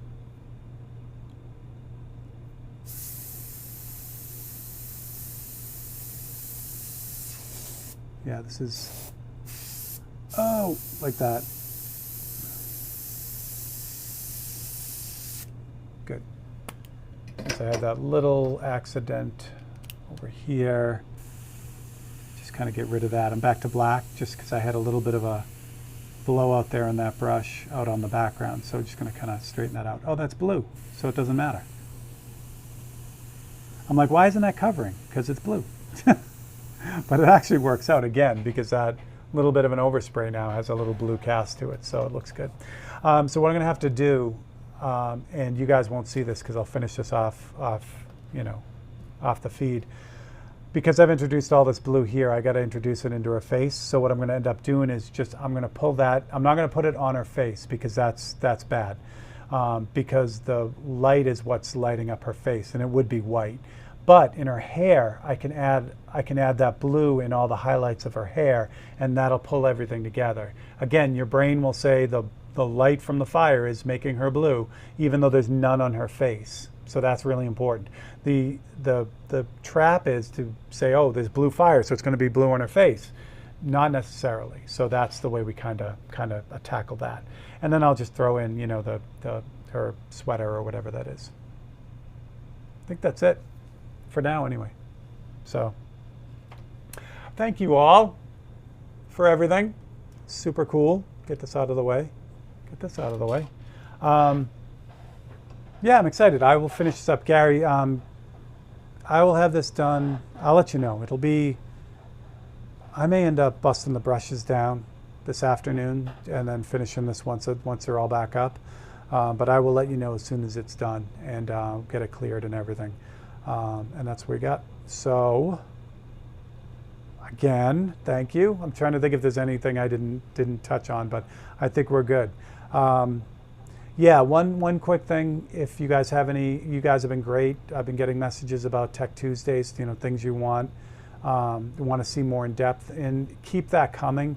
Either send me a message. I'm going to put up a community post, kind of a dumping ground for Tech Tuesday ideas, but keep them coming because some of them have been really, really good, and I take for granted.